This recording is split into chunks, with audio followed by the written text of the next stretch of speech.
Hi there, I'm Kate. Welcome back to my channel. I'm here today to do a quick TBR video for Diversathon this January. It's a little late as Diversathon started 2 days ago, but hey, that's okay. I'm going to go ahead and film it and try to put this up later today. So there are 3 books on my TBR, and the only reason there's even 3 is because I started one of them over the summer, and so I'm part of the way through, and another one is pretty small. I'm really excited to participate because, to me, one of the things that's really important about reading is that I can open up the world to new experiences, new living conditions, and just things that I haven't experienced and can't experience because I look like this and I live in the Pacific Northwest, and that's just the way that it is. So I had already checked all these books out from the library before I even knew about Diversathon, so I just kind of moved them up in my reading schedule, and so I will talk about them now. The first is the group book, Colson Whitehead's The Underground Railroad, and this is a book that I'd actually checked out from the library and started last summer, but only got 125 pages in, and then it was due back and I returned it, and I hadn't really thought too much about it since.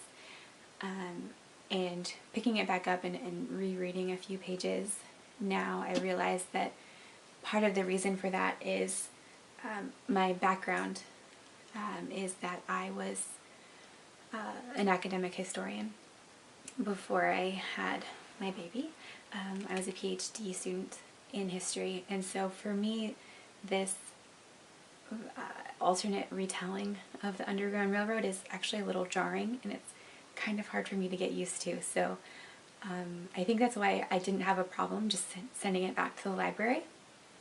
But I'm going to, I've restarted it now. I'm not going to go back to the beginning, but I've restarted it now from where I am, and from where I was, and I think moving forward that now that I know it's not actually about the actual Underground Railroad, that this is a slightly different Underground Railroad, I can approach it knowing that, and that will help me to read it a little bit more easily. The second book that I've already started a little bit is Another Brooklyn by Jacqueline Woodson, and I have a confession to make.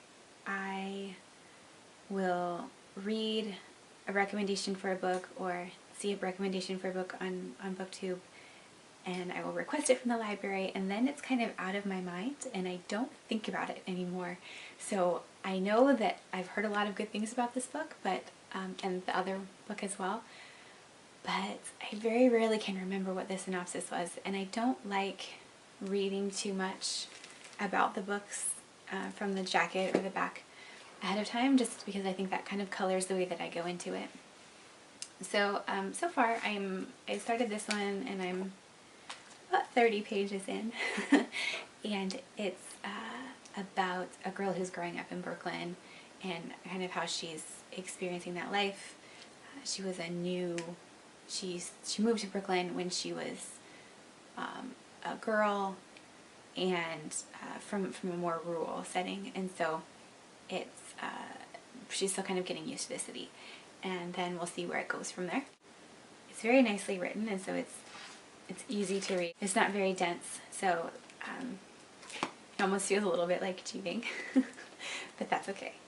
The third and final book that I already had out from the library that I'm excited to get to is The Mothers by Britt Bennett. And again, this is not a book that I know very much about. This takes place, I believe, in Southern California. There's a teen pregnancy involved, and a lot of secrecy surrounding that pregnancy, but that's about all I know, so I'm excited to check it out. So that's my TBR for Diversathon January 2017. I'm really excited to get going and keep reading these books. Let me know down below if you're participating and what you're reading, and if you've read any of these books, what you thought about them. Thanks so much. See you later. Bye-bye.